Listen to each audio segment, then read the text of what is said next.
Let's talk about Batman. Not only one of the most popular superheroes of all time, but also one of the most recognizable characters in fiction, appearing in many comics, movies, TV shows, video games, etc. But one of the most iconic takes on Batman has to be the beloved animated series from 1992. I've seen episodes from that show, and from what I saw, I think this is one of the best animated shows, period. With its amazing gothic art style, smart writing that manages to be mature, a large cast of memorable characters, especially the villains, and some of the best action in any animated series. And in 1993, the series got a big screen movie with Mask of the Phantasm, which when released was a box office bomb due to crappy marketing, typical of WB. But like any underrated film, it managed to gain a strong following, where some even consider it one of the best Batman films, period. And since I'm a fan of the animated series, why don't we Batmobile on by?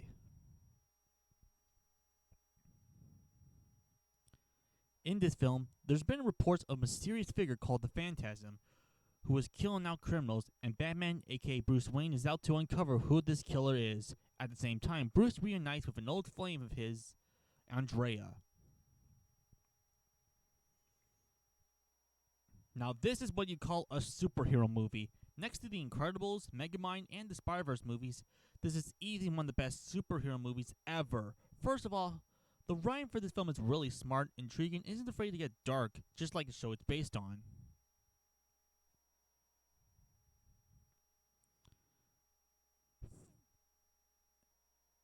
Also, the mystery of who the Phantasm is very intriguing.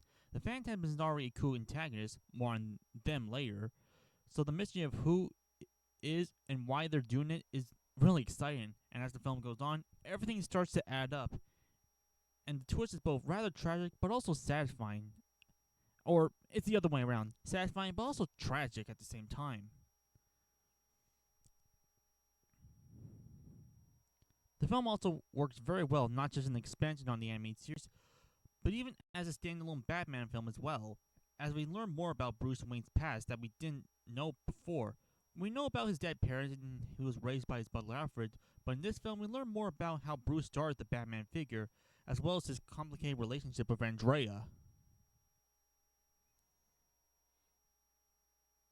But I think what makes this film amazing are the characters. Thanks to their amazing performances and how they each have a purpose to the film, are both well developed and memorable.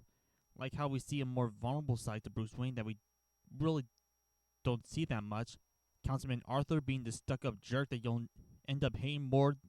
We learn more about him. And of course, you can't have Batman without the Joker. However, he's not in the film just because this is a Batman movie, like how the Pokemon films would feature Team Rocket even though they don't have a point to the film, as he does play an important role in the case. But I will say that the best and most well-developed character is, spoiler alert for those who haven't seen the film, cover your eyes and cover your ears if you don't until, well, I say so.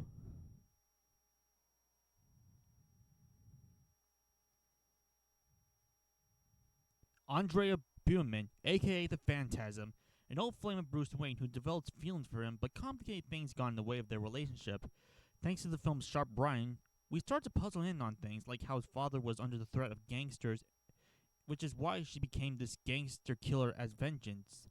Just like how Bruce coped with this, making her a very tragic character in the DC animated universe. Plus, her Phantasm alter is just really cool and slick, with the skull mask, wicked hood, and claw hand. Plus, she's a master of disappearing, making her powers believable in context of this world. The animation for this is pretty good. Sure, it's not as fluid or detailed as some other works like Disney and Don Bluth, but you can tell that the studio at Don Yang Animation are doing the best at producing some beautiful visuals. I love the gothic look as it captures the dark tone of Batman. But the highlight of the visuals is the action scenes. When they show up, they're a real treat as they are intense, fast-paced, and will put you on the edge of your seat. I also have to give credit to composer the late Shirley Walker, who gives an amazing score that's cinematic, grand, and very gothic. So, yeah, this movie's amazing. It's action packed, well written, has some very complex and well developed characters, plus not afraid to get dark. I give this a 9.5 out of 10. Definitely a must watch for any Batman fan. Do do do do. Don't forget to like, subscribe, and comment, and I'll see you all next time. Do do do do.